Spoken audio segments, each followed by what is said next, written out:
Hey, welcome back to another Wheel of Time video and the beginning of a new series of videos that I'm going to be putting out on my channel. I swear I do not mean to make these all into series. It's just you get me and my friends in a call talking about the Wheel of Time. We're going to talk for a while. And this conversation that we had was inspired by a series of panels that I saw some of, I didn't get to see all of them, at WoTCon this summer. WoTCon being a Wheel of Time convention. I will link to the WoTCon site in the description below because it was a great con. You should go if you get a chance to next year. I really, really hope that I can go. Oh, my fingers are crossed so tight because it was so much fun. But anyway, those panels were really, really interesting, and this conversation is just a continuation of those panels. And I explained it in the video, that's why I'm not explaining it now. But yeah, so I'm having this conversation with Bree, who is the best-selling author that was in all of the costume videos with me, and Allie, who is one of the hosts of the WoTCon podcast, which is a first-time reader podcast. Allie is the first-time reader. So she has read, she's finished Lord of Chaos and just started A Crown of Swords. So there are no spoilers in this video past that point. So if you've read as far as Allie from the WoTCon podcast, you're good to go. And yeah, I guess without further ado, let's get into it. Let's be nerdy, babe. Let's be nerdy, let's be nerdy. Let's be nerdy, babe. Let's be nerdy, babe. Let's be nerdy, let's be nerdy, babe. This is amazing. So yes, well, thank you so much. I am going to do my best to not fangirl, because I do listen to your podcast a lot, and I really like it. So, anyway. But before we begin, I guess, what should I do? Should you introduce it? No, I should probably tell the premise of what we're going to do first. Okay. Because then it will explain why I've asked both of you. I went to WatCon recently, and one of the panel series that they had was something called 5 Minutes in Heaven. And the idea behind it was to take every episode of the Wheel of Time Season 1 and just, what would you add if you could add 5 minutes? It was a really interesting idea, and I thought I wanted to explore this more, and then I remembered that I know both of you, and that you two would both be very good people to explore this more with, for reasons that I'm hoping you will explain when you introduce yourselves. Now, we'll begin with, I guess I'm gesturing to Allie. Okay. Awesome. It's so hard to tell who you're gesturing. I know. I do that all the time. And then I'm like, oh, no one has any idea who I'm pointing at. Yeah. I'm Allie. I am one of the co-hosts of WoTCon podcast. It is a podcast in which I am reading through the Wheel of Time for the first time with my husband, Gus, who has read all of the books. So a lot of wild speculation, a lot of theories, a lot of jokes. And we also talk about the episodes in great detail because of my background working in television and film. I work as a creative executive for a production company. And basically what that means is I read scripts all day, say which ones I think we should do, and then do a lot of things in the process of trying to get those things made. Yeah, so everything before the cameras start rolling, a lot of that is me and our team. Yeah. Okay, so yes, this is something that you know about way more than me. So, and probably more than most of the people who are talking about the show, to be quite frank. I mean, to be honest, I hope so, after working in the industry for 10 years, that I do know something about it. Yes. But you know what? It's a wild time to be a part of this industry. So who knows? You might know just as much as I do at this point. I doubt it. I strongly, strongly doubt it. But okay, and then Bree, would you be able to introduce yourself, please? I am Bree. I am a just general Wheel of Time fandom gremlin, I guess. I just bounce around being fans of people and talking a lot of weird shit on Discords and Twitter. But in my day job, I am an author, a best-selling author of science fiction and fantasy romance, which means I have a lot of strong opinions about both storytelling and sex and romance in storytelling. And I will tell them to anyone who stands still long enough in front of me to be subjected to them. I have lots of thoughts. Yes, a very, very good thoughts. My goodness. That's I my favorite thing about How I Met Brie was the Grinwell Cup was happening, and Brie was sitting. I was sitting with Gus at a cafe at my parents, like near my parents' house, and Gus goes, "Some author has just taken over the Grinwell Cup because she's mad that Nynaeve's losing to Min." that was because of me. Anyway, I'm super thrilled to be. Yes, this sounds like so fun. And I am super excited to hear what Ali has to say, because I have a lot of storytelling thoughts, but TV is just like its own little beast with, like, you know, swift pacing and like lots of different rules. So, you know, I don't know if I could make a TV show better, but I know I can make a story more interesting. So I guess let's combine forces. Yeah, and I have literally zero skills whatsoever. So That is very the not three of true. us. That is not true That at is all. not true at all. Brie and I will talk to each other a lot on our DMs, and I'm always constantly going, "How do you write so many words? A novel seems so long." It's half of my editing process is just like, how can I make this so that there's no single word on a line? And And like, I get constant editor notes from my editor, like, let's unpack this. let's unpack this. So many things where you get notes on TV scripts and stuff. They're going, okay, so could we make this, fleshed out a little bit more? And you go, it's already 34 pages of the 35 I am allotted. So no. Damn. But yeah, I'm super excited to talk about this. And Okay. it's challenging because, really quickly, 5 minutes in TV and film is a long time. And if you don't believe me, sit for 5 minutes in silence and tell me that that's not a really long time. Okay, the rules that I have decided for this, and we all agreed on, are the same rules that they had at WoTCon, which is that you can't cut anything. You can only add, and you can't add things that they didn't have. For example, for episodes 7 and 8, you can't just say, Matt! I add Matt, because they didn't have Matt. So, or like, they couldn't, they lost locations. We can't just say, okay, they now go to a location, blah, blah, blah. We can't do that sort of stuff. 5 minutes. You can split them up. It doesn't have to be 5 continuous minutes. And, yeah, I think those are the only rules. But shall we jump in? I'm not sure what order to go in. I feel like I should go first, because you guys are both experts, and I feel really embarrassed to throw mine out at the end. God, don't feel embarrassed. No. Also, like, I should point out, I have no idea how long 5 minutes is, like, in TV stuff. That's the other thing. I have So no idea how long it is. It's 5 pages. So Okay. you're adding 5 pages of material, because each minute of screen time usually equals approximately 1 page. There's some wiggle room in there because action takes longer. On screen than it does on the page, but that's about the approximate. So you're adding about 5 pages of material. Well, my episode 1 is like half a page that I've added. So I didn't write out write out dialogue. I just wrote out like, this is what my idea is. Yeah. It's So- 5 Well, minutes. We let's don't hear have to your meet idea. the 5 minutes. We can just say we have an extra 5. What would we put in there? So I guess I will begin. For episode 1, my ideas for what to add sort of were inspired by the fact that we got to see that finally got to see that deleted scene with Egwene coming out of the pool, which I wouldn't have added it into my 5 minutes, because I kind of assumed that they were going to use it in a flashback, but the fact that they've released it as a deleted scene makes me think that it won't be a flashback.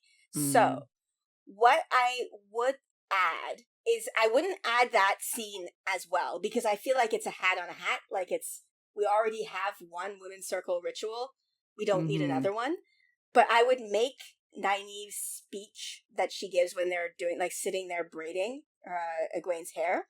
I would make the speech longer and give us intercut scenes with that. Because I think, first of all, my notes say it would let us see the gorgeous, because that's such a gorgeous scene, and I feel sad that we missed it. It would also give us a reason why Nynaeve was cleaning the pool, because there's no reason for her to have actually been cleaning that pool as in the episode. And it would make the impact of having that space violated, like later on in whatever episode where Nynaeve kills the Trolloc in there, it would make that feel more impactful if we actually saw them doing something sacred in that scene. So that's the first thing, and we're just extending one. I would also extend the pre-Trolloc scene at the Althor farm. So they could, like, when we flash from the Trolloc fight at Winter Night, so it's just chaos. It would be going to the Althor farm, like as it is in the episode. There's a couple, like maybe 2 or 3 seconds of them standing quietly in their house before Narg bursts through the door. Mm-hmm. I would make that like, no, they're having a conversation, maybe like sitting and eating or something. Just make it longer, and I think it would just build more tension. It could build more tension because we would know the horror that's happening in Winter Night, and we would think that they're actually going to be fine. But then obviously they're not. They're attacked. And I think it would also maybe give more of a. It could. I don't know if it would, but it could give a hint as to how far away the Althor farm is, because they are like you would think for a second they're really isolated, and then it would feel like he might have to travel far with his dad after his dad's injured. Mm-hmm. I also like I wrote add a short scene of parents sitting with Layla's body, because that's just really depressing and sad. And then the last thing I put here, I'm very conflicted about this. But okay, the end of the episode to me felt really, really abrupt, where they just okay, we got to go. So, I would like to add some resistance from like the town to them leaving, and then Moiraine convincing them to go. But the reason I'm conflicted about it is that I think I know why they didn't do it, because as it is right now, the episode ends and you feel like, what happens? And so you want to jump to the next episode. But if you gave it some sort of conclusion, like it had more of a, no, the conclusion to this is that they are deciding to leave, it would feel more closed and more people would think, oh, I'll pick it up tomorrow. And then maybe they won't. Because, so I think I know why they didn't do it. So I kind of agree with them, because I think you want to keep people watching, like, but I also still, when I watch it, I always think, they just left? They just were like, we gotta go, okay, and then they just left. So it still feels abrupt to me. So in my fantasy world, I will add it, but also add compulsion to people to watch the next episode. I do agree that the end is like a little I think abrupt. I had that down too. Is I think I would have loved to see.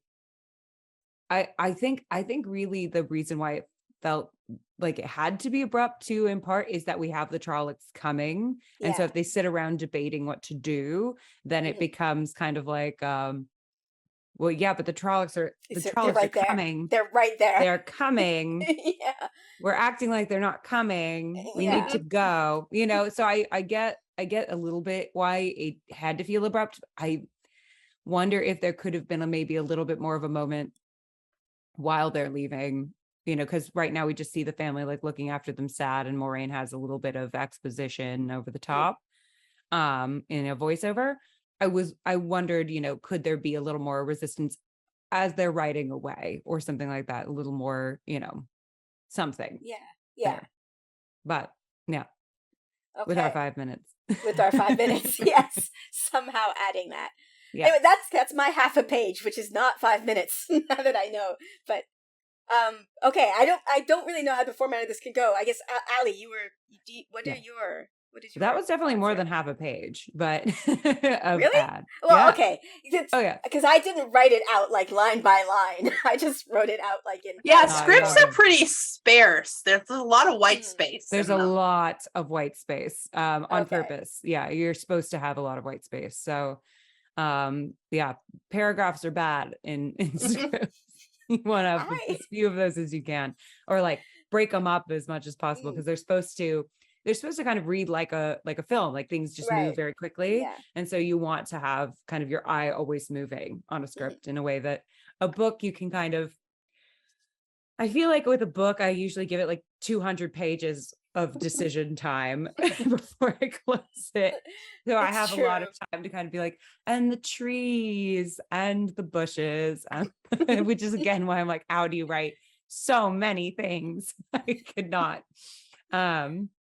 I'm like, there are bushes, there are trees. That's I'm definitely not a Robert Jordan deep description writer.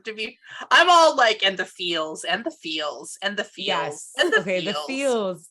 That's where I'm comfortable. It's the Yes. descriptor of like what's happening. Sometimes people the notes that I'll get is like, I don't feel grounded in this space, and I'm like, neither do I. I don't know what it looks like.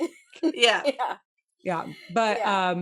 yeah, for me, I think. Wait, it's my turn, right? Yeah. Yeah. I'm having an ADHD Yes. morning. That's My Vyvanse hasn't kicked in yet. So for me, I think something that continuously pops up when I, talk about people's feelings about the show is Layla, and fridging, and of course all of that is completely valid as a feeling. I just love that actress so much, and She's really good. want, Yeah. I'm gonna laugh so hard. My one scene is a Layla one too. Yeah, I Are we gonna want do the same thing? we're gonna do the same thing. I feel like too, for me, I'm not saying fridging is ever really justified, but I always really want that character if that's the only way. And I do think they were limited in their characters that they could introduce very quickly. We would understand the stakes of that relationship and kill off, and that would have lasting ramifications for Perrin with like his relationship with Vail as an example, because there's a whole lot to unpack there already. Unpacking. Yeah, and some of his behavior I think makes more sense with this context. It's not my favorite trope, but I get it. That I would love for her to just have more of a presence in the episode so that her character feels maybe more honored, so that it feels a little less like we introduced a wife to kill her, which I get they didn't have time to really flesh her out because she is a minor character, but considering we have 5 whole minutes, I thought, there could be a little more fleshing out of that relationship, and then maybe the love triangle also wouldn't seem quite so out of nowhere to some people. Yeah. If they establish that a little more at the beginning. Thoughts? So I have a very specific Layla pitch. I love that. Here's my pitch for a Layla scene. We know that the morning after Moraine arrives, she's prowling around doing some snooping. She goes over to talk to Nynaeve, right? I would like her to go to the forge to try to case out the Perrin situation and to meet Layla instead.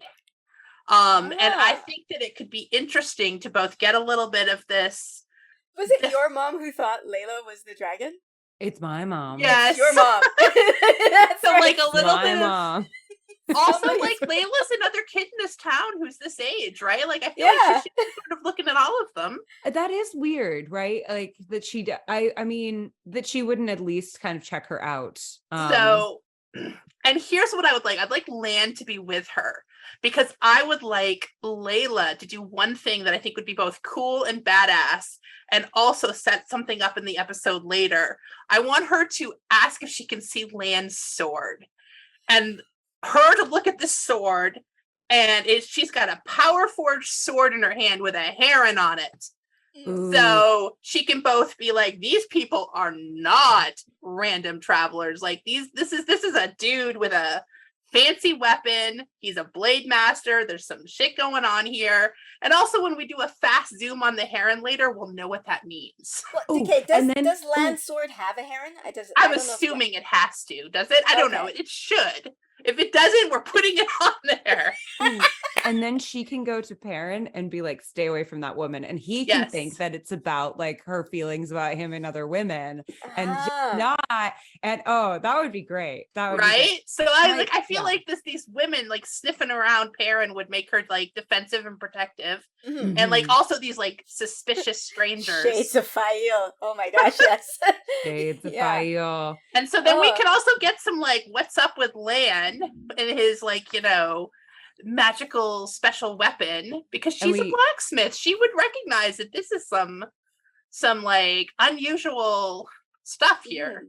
And we can get some exposition about Heron Mark blades so that when it shows up later, when Tam uses one, it's not quite so out of nowhere, and that moment will have a little more impact. And we'll also And- be like, oh my God, why does Rand's dad have the same weapon as this mysterious warder? Yeah, like, what's up with that? Like, we all knew that, but people who weren't readers were just like, why did they zoom in on that sword? Exactly. Until episode 8 when is she? Sorry, I just literally was like, wait, what spoiler level? What spoiler level? Is she? You're fine. Yeah. I know about it. When I've Garrett's known about Bryn. it for like 2 I years. know. I know. I remember that reveal. That was Yes, that was traumatizing. So it was wonderful. So that is my big pitch. I think I would like some Layla and Moraine, some suspicion, some sword exposition, a little bit of like, you know, I would love the power forged weapons to be like a, you know, a thing. Yeah. Because I didn't touch Layla at all. Well, I did with him sitting with her dead body. But wow. Also, I would really like cool. that too. So That's a great scene. And also we know about Layla later that she abhors making weapons. She only makes tools. And that can be a cool, you know, thing for her character, because that makes sense, because that fits her. Bree, are you a writer? I'm a writer. Oh my goodness. You're a writer. Yeah, I love that. I love that choice. And I think that would be so fun. And I also wanted to add maybe a little more exposition at the top, like a little more time. I liked how I got why they went into it as fast as possible, but I think they could have Lord of the Rings it a little bit more at the beginning, and given us a little more time to sit with the information that we were given. But you know, we want to get to the meat and potatoes as quickly as possible too. So yeah. Oh, I do have one other tiny thing. I'd like Lan to remark upon the fact that Leandrin is out here field gentling people. Like, this is a no-no. And so we need to make it explicit that this is bad, and that Moraine ignoring it, that like raises the stakes. If she is like, if this is a terrible thing she should be interfering with, but she's going to go to this village instead, that makes it clear that like something is like, she's a little bit of a fanatic here. She's gonna ignore everything else. But someone needs to comment upon the fact that Leandrin is out here doing bads. Doing bads. And then, very bads. And then we get more of the stakes of that later when we have Logain, if we're commenting on it now. And we get to set up Brie again. Are you a writer? And we get to set up the Lan and Moraine relationship. When Moraine ignores Lan, we see, okay, so he works for her. Obviously, you guys are better at this than me. Are you both writers? Rafe, our emails are. Oh, I like that. I really do. I like adding to Layla because Bree and I have talked about this a lot. I did not enjoy that trope. I was spoiled far in advance, and I processed most of my feelings on Jenny's Discord for months in advance about this. I went through like the 5 stages of grief. Then I like added like 5 more stages, and then I had a lot of complicated feelings. It was problematic trope on top of, like, it was not even just the fridging. It was, a black man used to, in his anger, killed a white woman. Like, it was just, stop. It's too many problematic tropes on top of each other. And but adding to Layla's character and making her more real, it takes away some of the sting of it, I have to say. Like, because it does, like, she's just there to be killed right now. And I think giving her some more emphasis and kind of, what I think is kind of cool about it is the potential for, you know, if we really play on my mom's opinion that Layla was the Dragon Reborn, and we do that to the first time viewers, because she was like, she's such a badass, like, she's got to be her. Look at her, she's so strong, she's doing the machine all by herself. Just of all the people for her to pull on, like, really? Not Daisy Conger? No, she's my mom right was there. obsessed with Layla, like, loved her. And that actress was so good. She was really good. She's a really good actress. Yeah. I think too, it can play with the, you know, not just the fridging for parents plotline, but it can serve to emphasize like, you know, that Game of Thrones quality that I think a lot of people are wanting, you know, in their fantasy right now, which is like, no one's really safe. You know, if you think that this this person is someone who's going to be important. Well, maybe not. And, maybe we'll introduce characters who will be important, and maybe, who will be an amalgamation of other characters. Maybe we'll kill off some characters who aren't supposed to die because, we won't have room for the thousands of plot lines that are in the Wheel of Time. I think Rafe's even said it. Like, it's Yeah. just at a certain But he's point. excited to do it too. Well, And I'm like, it's if practical. you touch my Elsie, I swear to God, he already flirted with it once. They changed her name. Like, that character was supposed to be Elsie, and they changed her name. know. And I bet you it's because of you guys. I would honestly bet you it's because of because there are like too many. If Gus is the reason that we saved Elsie Elizabeth Grinwell, our marriage will be rock solid. I will be loyal to him till the day we die if Gus saves. Like, you were making too many horny Elsie jokes. Oh my God. I'm so excited. I'm so excited for that potential. I hope so. Yeah. But I also think what I'm hoping they do with Layla, because I think that actress is so great. I don't know, maybe I just have a crush on her, but I mean, when she operates that machine and you see those guns, I'm just and like, she's got that awesome braid and all the earrings, and you're just like, yeah. She's my fitspiration. I'm like, I just want to have back muscles like that. I've been lifting just to get Layla body, but she's so great. And I want them to kind of de-emphasize the fridging element of it. And I'm hoping maybe she shows up in Layla and Riyadh more than she has this season. Okay. I am hoping she's a little bit more of a presence, one, because I just think she's great and I just like her. And then two, I think it could help alleviate some of that. Like, yeah, that's she's a character that didn't matter beyond her death, and I think if we're gonna fridge someone, let's really fridge it. Let's really let's make the fridge really big and significant. Really make that fridge super big and important because I'm like, it is the apocalypse. Women are going to have to die. Sometimes it's going to have to be for a male character. There's lots of fridging in the Wheel of Time that does happen, arguably. Part of Rand's issue is dealing with all of the fridges. The women, yes, all of the fridging that happens to make him sad. Yes. Like, look at all of my refrigerators. Well, I mean, my list of fridges. I mean, everything starts because of Ilyena, right? Ilyena's the fridge, the original fridge. The cold box. The 3,000-year-old fridge. Yes.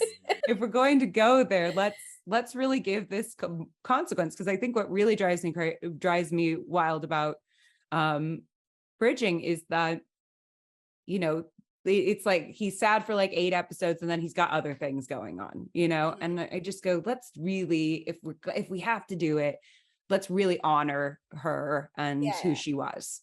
So I'm hoping that they'll really do that. Also, it would solve the whole like Hopper and Layla and Riyadh. Dogs are really expensive and they're unpredictable. Like, you can train them so well, but they can take up a lot of time and money because you have to hire like an animal welfare advocate and all of those things. I don't know how it works abroad, but at least over here, it's that, my friend had to cancel a shoot because she realized she couldn't afford a chicken, and the chicken was integral to her plot. It was Zoe. Zoe. Oh, really? Yeah. Even if you write, like, there are seagulls in the background of the shot, everyone's like, hold on, now we got to get a seagull guy. And there is a seagull guy. There's always a guy. All right. Well, I hope you enjoyed that conversation. I know I really, really did. I'm a huge fan of the Wheel Takes podcast. So it was a lot of me calming myself down. Don't fangirl on Allie too much. But yeah, I also should say we are all coming at this, like Brie, Allie, and I, all coming at this from the point of being fans of the show. So this is not like a diss on the show. We all loved the show. This is just a mental exercise, and I thought it'd be really fun to do with professional writers, because I am not, and I have my ideas, but I've talked about some of my ideas with Brie and with Allie, and it's been really interesting getting the perspective of people who actually know what they're talking about. They're not just people who have random ideas or whatever. These are people who do this for a living. And so I hope you found that valuable and interesting, and will join us for the next video in this series. And if you like my content and you want to support me, I do have a Patreon. It is linked in the description below. I am so incredibly grateful to my patrons. Thank you so much for your support. this would all be impossible without you. So thank you again. And with that, I am going to end this here. So please like, subscribe, and I'll see you for the next one. Bye. Fly out here. We've just got chickens. They're flying into my house. It's a whole thing. It's a whole thing. Yeah. It has to be a professional chicken. A professional chicken. Oh my Lord. I was going to say, my sister has chickens. It's got to be a professional chicken. I Professional, mean, even though. the like. I do the not think the cheeses. chicken in my tree is gilled.